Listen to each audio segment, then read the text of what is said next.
오늘 하나님께서 주시는 말씀 누가복음서 2장 1절부터 7절까지 말씀입니다. 한 절씩 교독하겠습니다. 그때 아우구스투스 황제가 칙령을 내려 온 세계가 호적 등록을 하게 되었는데, 이 첫 번째 호적 등록은 구레뉴가 시리아의 총독으로 있을 때 시행한 것이다. 모든 사람이 호적 등록을 하러 저마다 자기 고향으로 갔다.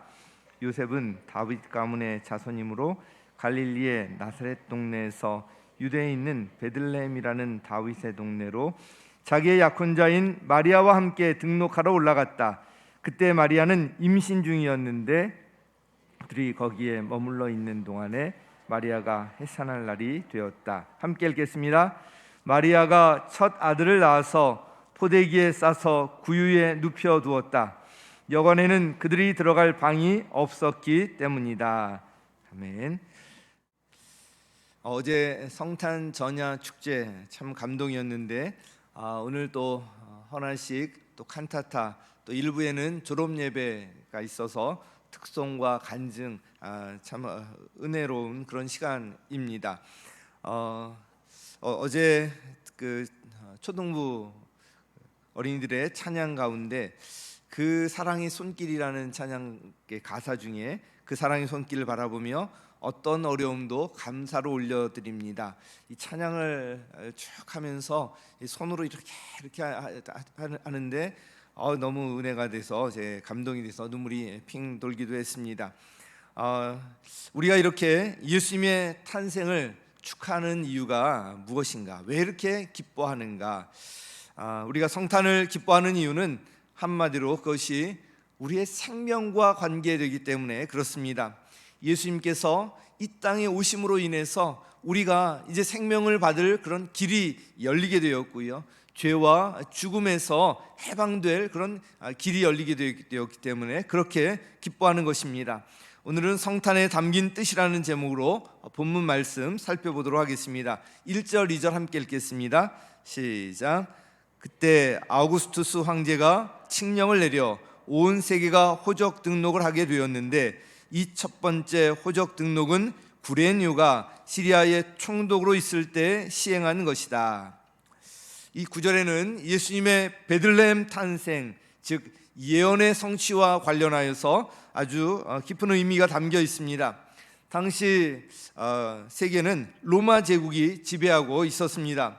로마 제국의 아우구스투스 황제 그 칙령에 따라서 온 세계가 호적 등록을 하게 되었는데요, 이렇게 호적 등록을 하는 것은 인구조사를 통해서 세금을 징수하려는 것이 사실은 주 목적이었을 것입니다. 아우구스투스 황제는 인구조사를 위해서 칙령을 내렸지만 이 일로 인해서 메시아가 이 베들레헴에서 탄생할 것이라는 구약 미가서의 예언이 성취되었습니다. 뒤에 다시 언급하겠지만 이것은 참으로 놀라운 일입니다. 당시 세계를 지배했던 로마 제국은 각 지역의 총독을 파견해서 통치했는데요, 당시 유대 지방은 시리아 총독의 관할권에 있었던 것 같습니다. 시리아 총독이었던 구레뉴는 황제의 칙령을 따라서 제대로 철저하게 조사하려고 했을 것입니다. 3절에 보면 모든 사람이 호적 등록을 하러 저마다 자기 고향으로 갔다 말씀하고 있습니다. 이 호적 등록은 자기 고향으로 가서 해야만 했는데, 모든 사람이 호적 등록을 하러 갔다는 것으로 보면 이 호적 등록이 철저하게 이루어졌다는 것을 알 수가 있습니다. 4절 5절 말씀 우리 또 같이 읽겠습니다. 시작. 요셉은 다윗 가문의 자손이므로 갈릴리의 나사렛 동네에서 유대에 있는 베들레헴이라는 다윗의 동네로 자기의 약혼자인 마리아와 함께 등록하러 올라갔다. 그때 마리아는 임신 중이었는데, 요셉은 다윗 가문 출신이었기 때문에 다윗의 고향인 베들레헴으로 가야만 했습니다. 호적 등록을 위해서 갈릴리 나사렛에서 유대의 이 베들레헴까지 갔다는 것, 여기에 주목할 필요가 있습니다. 당시 요셉이 살고 있던 나사렛에서 베들레헴까지는 직선 거리로만 170km나 되는 아주 먼 거리입니다. 보통은 갈릴리에서 북부에 있는 갈릴리에서 남쪽에 있는 유대 지방까지 가려면 중간에 있는 사마리아를 통과하지 않고 요단강을 돌아서 여리고를 거쳐서 이렇게 예루살렘으로 올라오고 또 다른 곳으로 가고 했던 것을 볼 수가 있는데, 이렇게 해서 돌아가게 되면 약 230km 정도 된다고 합니다.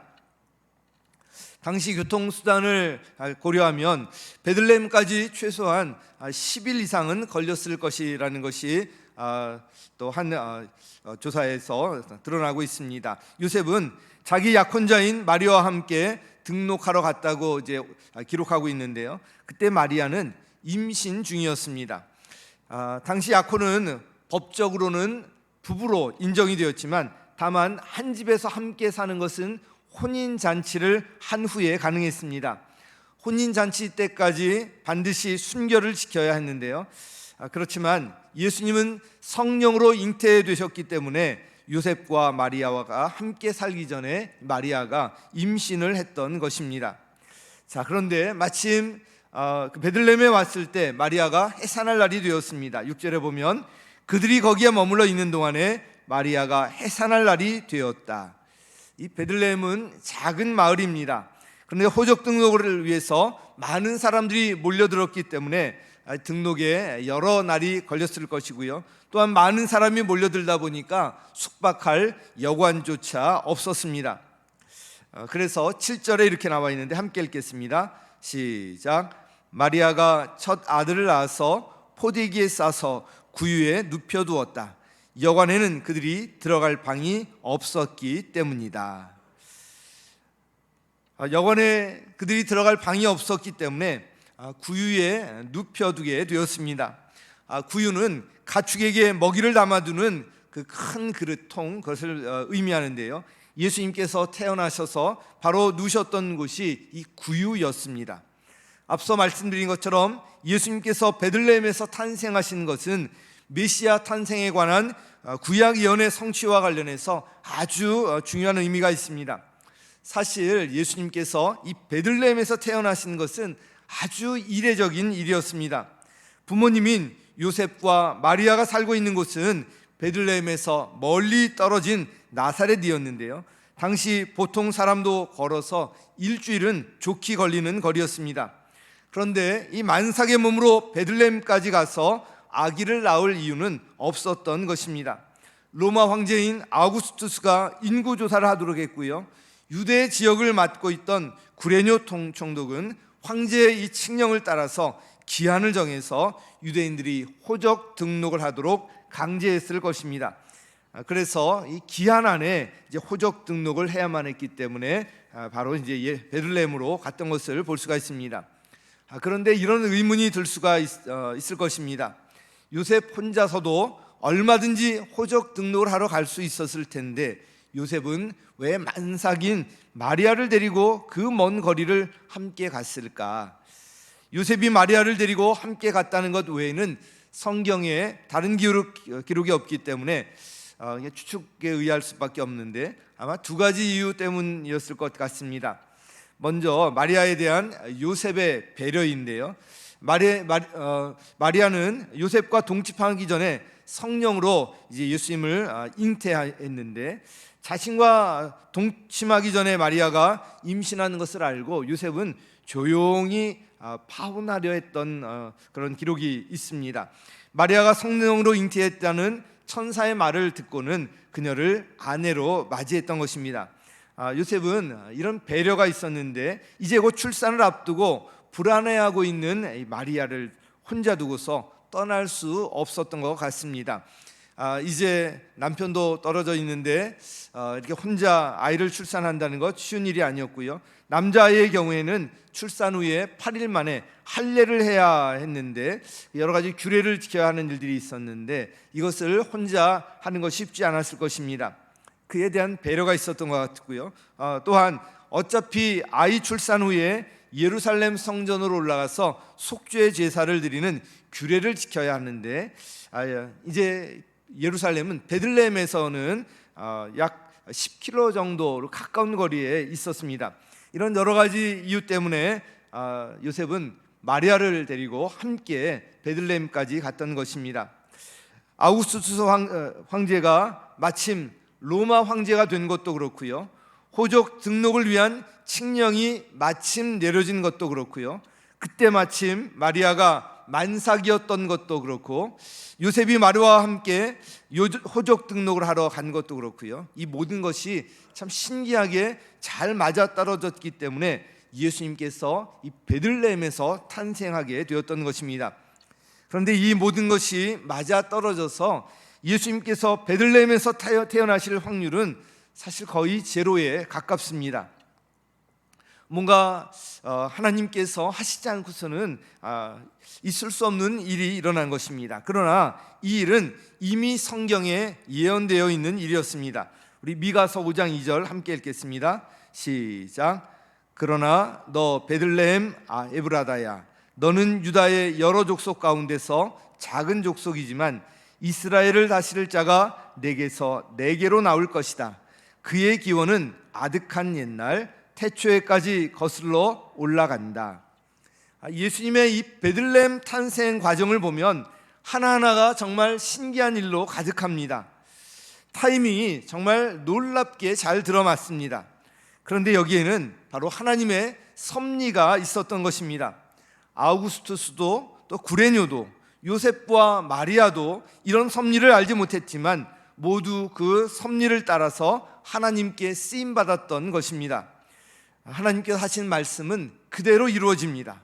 성경에 예언되어 있는 대로 예수님께서는 베들레헴에서 탄생하셨던 것입니다. 우리가 믿는 하나님은 약속하신 말씀을 반드시 그대로 이루시는 신실하신 하나님이십니다. 자, 그러면 예수님께서 이 세상에 사람으로 오신 이유가 무엇일까요? 우리가 성탄을 그렇게 기뻐하는 이유가 무엇일까요? 자, 그것은 바로 저와 여러분을 향한 하나님의 사랑입니다. 자, 요한복음서 3장 16절 함께 읽겠습니다. 시작. 하나님께서 세상을 이처럼 사랑하셔서 외아들을 주셨으니 이는 그를 믿는 사람마다 멸망하지 않고 영생을 얻게 하려는 것이다. 자, 외아들을 주신 이유가 바로 하나님께서 세상을 이처럼 사랑하셔서 그렇게 하셨다고 말씀하고 있습니다. 하나님께서는 저와 여러분을 사랑하십니다. 그 사랑 때문에 저와 여러분을 만드셨고요, 이 세상에 태어나게 하셨고, 그 사랑 때문에 예수님을 우리에게 보내주셨고요, 그 사랑 때문에 예수님이 저와 여러분 대신 십자가를 지셨고요, 그 사랑 때문에 예수님께서 죄와 죽음을 이기시고 부활하셨고요, 그 사랑 때문에 저와 여러분을 구원하셔서 하나님의 자녀 삼아 주셨고, 그 사랑 때문에 지금도 하나님 우편에서 저와 여러분을 위해서 간구하고 계시고요, 그 사랑 때문에 저와 여러분을 데리러 다시 오십니다. 할렐루야. 이것이 바로 기쁜 소식 복음의 핵심입니다. 그 사랑을 좀 더 구체적으로 살펴보려고 합니다. 첫 번째는요, 하나님은 우리를 무조건적으로 사랑하신다는 것입니다. 같이 읽겠습니다. 시작. 하나님은 우리를 무조건적으로 사랑하신다. 아멘. 요한일서 4장 8절 함께 읽겠습니다. 시작. 사랑하지 않는 사람은 하나님을 알지 못합니다. 하나님은 사랑이시기 때문입니다. 아멘. 하나님은 사랑이십니다. 삼위일체 하나님, 우리가 믿는 하나님은 삼위일체 하나님인데요, 단일신으로 존재하는 것이 아니라 성부, 성자, 성령 하나님, 삼위 하나님, 이 공동체로 존재하신다는 거예요. 하나님은 사랑이라고 하실 때 이 단일신이라면 사랑이 설명이 되지 않습니다. 그러나 우리가 믿는 하나님은 삼위일체 하나님이시기 때문에 공동체로 존재하시기 때문에 바로 사랑, 본성이 사랑이라는 것을 우리가 알 수가 있는데, 어떻게 세 분이 하나로 될 수 있는가? 사랑 안에서 하나가 되어 계시고요, 그 사랑 안에서 끊임없이 서로 교제하고 교류하고 계시는 분이 우리가 믿는 삼위일체 하나님이신 것입니다. 그래서 하나님은 본성 자체가 사랑이라고 이제 하고 있는 것입니다. 하나님께서 독생자 예수 그리스도를 이 땅에 보내신 것도, 저와 여러분을 구원하셔서 하나님의 자녀로 삼으신 것도요, 이 하나님의 사랑에 근거하는 것입니다. 그리고 그 사랑은 무조건적 사랑입니다. 즉 우리가 어떤 사랑을 받을 만한 자격이 되어서 사랑하는 것이 아니라 있는 모습 그대로 무조건적으로 사랑하십니다. 우리 찬송가에 이렇게 되어 있지 않습니까? 내 모습 이대로 주 받아주소서.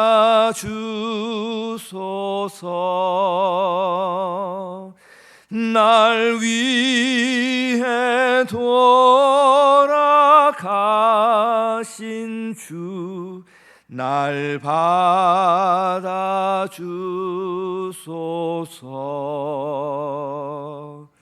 우리 주님께서는 우리를 있는 그대로의 모습 그대로 받아주십니다. 신체적으로, 지식적으로 다른 사람보다 부족함이 있더라도, 연약한 모습이더라도 괜찮습니다. 실패해도 괜찮습니다. 우리가 소위 말하는 스펙이 없어도 괜찮습니다. 그 어떤 조건도 따지지 아니하시고 우리를 그저 본성이 사랑이신 하나님께서 무조건적으로 사랑하시는 것입니다. 그 하나님의 사랑이 로마서 5장에 이렇게 표현되어 있습니다. 5장 8절 함께 읽습니다. 시작. 그러나 우리가 아직 죄인이었을 때 그리스도께서 우리를 위하여 죽으셨습니다. 이리하여 하나님께서는 우리들에 대한 자기의 사랑을 실증하셨습니다. 아멘. 하나님께서는 저와 여러분 한 사람 한 사람을 있는 그대로 받아주시고 무조건적으로 사랑하십니다. 할렐루야. 자, 하나님의 사랑은 무조건적 사랑이. 두 번째는요, 하나님은 우리를 위해서 외아들을 내어주시기까지 사랑하십니다. 같이 읽겠습니다. 시작. 하나님은 우리를 위해 외아들을 내어주시기까지 사랑하신다. 요한일서 4장 9절 함께 읽겠습니다. 시작. 하나님의 사랑이 우리에게 이렇게 드러났으니 곧 하나님이 자기 외아들을 세상에 보내주셔서 우리로 하여금 그로 말미암아 살게 해주신 것입니다. 아멘. 하나님께서 외아들 예수님을 이 땅에 보내주셨다는 것은 우리의 머리로는 참 이해가 가지 않는 일입니다. 예수님은 사실 이 땅에 십자가를 지러, 즉 죽으러 오셨습니다. 예수님께서 십자가에서 온갖 수치와 모욕, 고통을 당하셨습니다. 그리고 처참하게 돌아가셨습니다. 그렇게 하신 것은 바로 우리를 살리기 위함이었습니다. 우리를 구원하기 위해서 그렇게 하셨던 것입니다. 태어나서 처음 누우셨던 것도 화려한 어떤 병원이 아니었고요, 그냥 가축의 말구유였습니다. 태어나신 곳도 어떤 화려한 도시가 아니라 베들레헴이라는 작은 동네였습니다. 자라나신 곳도 그 이스라엘의 중심인 예루살렘이 아니라 변두리라고 할 수 있는 나사렛 동네였습니다. 아버지의 직업도 대단한 화려한 것이 아니었고요, 평범한 목수였습니다. 이 세상에 계시는 동안에 집 하나 소유하신 적이 없었습니다. 30대 초반에 젊은 나이에 십자가에서 돌아가셨습니다. 하나님의 사랑은 어떻게 형언할 수 없는 희생적 사랑이었던 것입니다. 베드로전서 2장 24절 우리 함께 읽겠습니다. 시작. 그는 우리 죄를 자기의 몸에 몸소 지시고서 나무에 달리셨습니다. 그것은 우리가 죄는 죽고 의에는 살게 하시려는 것이었습니다. 그가 매를 맞아 상함으로 여러분이 나음을 얻었습니다. 아멘. 예수님의 이 땅에서의 삶은 처음부터 끝까지 철저히 희생적인 삶이었습니다. 그 희생적인 사랑으로 우리가 생명을 얻었고요, 저와 여러분이 바로 이 자리에 있게 된 것입니다. 외아들을 희생제물로 주셨다는 것은 사실 모든 것을 다 주셨다는 것입니다. 하나님께서는 우리를 위해서 모든 것을 다 내어주시기까지 사랑하셨고요, 지금도 그 사랑으로 저와 여러분을 사랑하고 계십니다. 로마서 8장 32절에 그래서 이렇게 말씀합니다. 함께 읽겠습니다. 시작.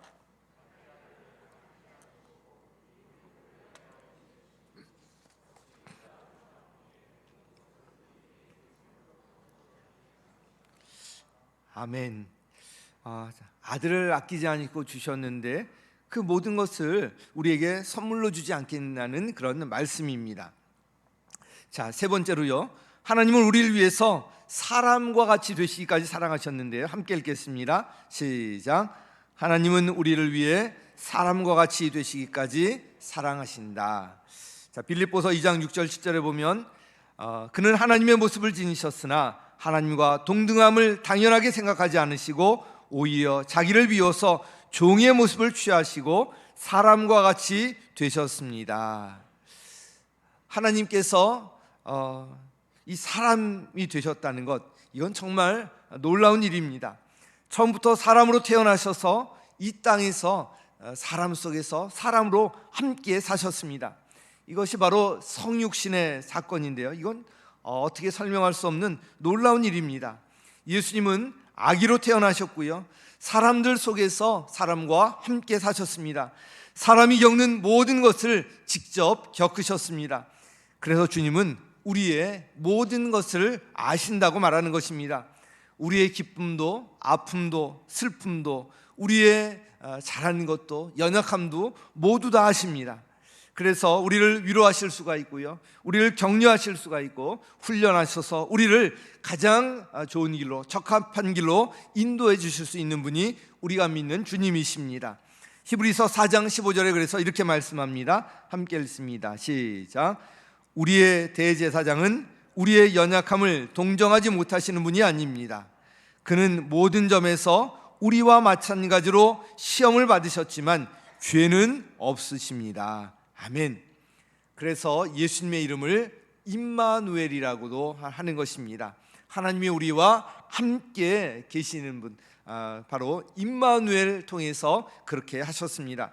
오늘 세 가지로 하나님의 사랑을 말씀드렸는데요. 하나님은 우리를 무조건적으로 사랑하신다는 것입니다. 또한 하나님은 우리를 위해서 외아들을 내어주시기까지 사랑하시는 것인데 이것은 모든 것을 다 내어주시기까지 사랑하시는 것입니다. 또한 하나님은 우리를 위해서 사람과 같이 되시기까지 사랑하셨습니다. 자, 이렇게 우리를 사랑하시는데 그렇다면 이 사랑에 반응해서 우리가 어떻게 살아야 할까요? 적용과 관련해서 간단히 두 가지 언급하도록 하겠습니다. 첫 번째는 우리는 하나님의 사랑받는 자녀임을 기억하라는 것입니다. 같이 읽습니다. 시작. 우리는 하나님의 사랑받는 자녀임을 기억하라. 아멘. 우리가 누구의 자녀인가, 이것이 아주 중요합니다. 아마 유명 연예인에게서 자기가 태어났으면 정말 멋지게 아름답게 태어나지 않았을까, 이런 생각 해본 분들 계실지 모르겠고요. 유명 재벌, 대기업 재벌의 자녀로 태어났으면 그냥 원 없이 돈을 마음껏 쓸 수 있지 않았을까, 이런 생각을 해본 사람분들도 있을 것입니다. 그런데 그것과는 정말 비교가 되지 않는 것이 바로 하나님의 자녀가 되는 것입니다. 하나님의 자녀가 되는 길이 우리에게 있는데 참 하나님께서 어려운 길을 준 것이 아니라요, 참 쉬운 길을 주셨습니다. 다른 조건, 어떤 것도 조건도 필요 없고요, 그냥 예수님을 영접하면 되는 거예요. 이 쉬운 길을 주셨음에도 불구하고 많은 사람들이 예수님을 영접하지 않고 있는 것이 참 안타까운 일입니다. 오늘 오후 2시에 예수 영접 모임이 있는데 아직 영접하지 않은 분, 영접 모임에 오지 않은 분들은 꼭 오시기 바랍니다. 예수님 영접하는 것, 우리에게 주신 특권인데요, 이것이 바로 하나님의 자녀가 되는 유일한 길입니다. 우리를 위해서 이 땅에 오셨고요, 우리를 위해서 십자가를 지셨고, 우리를 위해서 부활하셨고, 우리를 위해서 다시 오실 그 예수님을 영접하는 것, 이것이 바로 우리가 하나님의 자녀가 되는 길인 것입니다. 예수님을 영접한 저와 여러분은 하나님의 자녀가 되었다는 것, 하나님의 자녀라는 것을 꼭 기억하시기 바랍니다. 요한일서 3장 1절 함께 읽겠습니다. 시작. 아버지께서 우리에게 얼마나 큰 사랑을 베푸셨는지를 생각해 보십시오. 하나님께서 우리를 자기의 자녀라 일컬어 주셨으니 우리는 하나님의 자녀입니다. 아멘. 우리는 하나님의 자녀입니다. 한번 이렇게 고백하시면 좋겠습니다. 나는 하나님의 자녀다. 한번 해보실까요? 시작. 나는 하나님의 자녀다. 자기 이름을 넣어서 나 누구는 하나님의 자녀다. 시작. 나 남기환은 하나님의 자녀다. 야, 정말 감격스럽지 않습니까? 그러므로 당당하게 사시기 바랍니다. 절대로 위축될 필요가 없어요. 낙심할 필요가 없고요, 포기할 필요가 없습니다. 우리는 전능하신 하나님의 자녀, 우리를 그렇게 모든 것을 다 내어주시기까지 사랑하신 하나님의 자녀라는 것을 꼭 기억하시기 바랍니다. 자, 두 번째는요, 그 어떤 것도 우리를 그 하나님의 사랑에서 끊을 수 없다는 것, 이것을 기억하라는 것인데 함께 읽겠습니다. 시작. 그 어떤 것도 우리를 하나님의 사랑에서 끊을 수 없다는 것을 기억하라. 아멘. 우리 인간의 사랑은 변덕이 심합니다. 그렇게 사랑한다고 했다가도 배신하기 일수인데요, 그러나 하나님의 사랑은 한결같이 변치 않는 사랑입니다. 그 어떤 것도 우리를 그 사랑에서 끊을 수 있는 것이 없다는 것입니다. 우리가 구원받아서 하나님의 손을 잡는다고 하는데, 하나님의 손을 이렇게 이제 잡는 것으로 생각하는데, 그래서 우리가 언제든지 놓치고 놓을 수 있다, 이렇게 이제 생각을 할 수 있는데, 사실은 하나님께서 우리의 손을 잡아주고 계신 거예요. 우리가 놓을지 몰라도 하나님께서는 이 손을 놓지 않으신다는 거예요. 그래서 하나님의 이 사랑에서 끊을 수 있는 것이 그 어떤 것도 없다는 것입니다. 이것을 로마서 8장 38절 39절에 이렇게 말씀하고 있습니다. 같이 읽겠습니다. 시작. 나는 확신합니다. 죽음도 삶도 천사들도 권세자들도 현재일도 장래일도 능력도 높음도 깊음도 그 밖에 어떤 피조물도 우리를 우리 주 예수 그리스도 안에 있는 하나님의 사랑에서 끊을 수 없습니다. 아멘.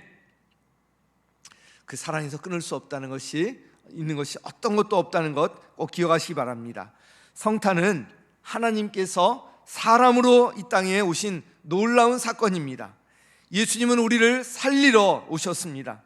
아무 죄 없는 분이 우리를 위해서 십자가를 지셨습니다.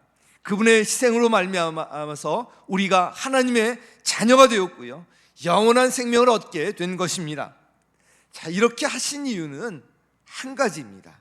바로 하나님의 우리를 향한 사랑이에요. 그 하나님의 사랑의 길이와 깊이와 넓이와 높이를 측량할 수 없는 이유가 바로 여기에 있는 것입니다. 그래서 우리 찬송가에도 하늘을 두루마리 삼고 바다를 먹물 삼아도 한없는 하나님의 사랑 다 기록할 수 없다고 이렇게 표현하고 있는 것입니다. 이것이 바로 성탄에 담긴 하나님의 깊은 뜻입니다. 오늘 교회학교 졸업한 우리 졸업생들이 있고요, 또 여기에 예배드리는 우리 성도님들 계십니다. 오늘 이 말씀을 꼭 기억하시기 바랍니다. 우리는 하나님의 사랑받는 자녀입니다. 그 어떤 것도 우리를 하나님의 사랑에서 끊을 수가 없습니다. 성탄에 담긴 이 하나님의 사랑을 통해서 이것을 꼭 기억하시고 그 사랑 안에서 올 한 해 잘 마무리하시고 그 사랑 안에서 2023년 새해를 맞이하시기를 예수님의 이름으로 간절히 축원합니다.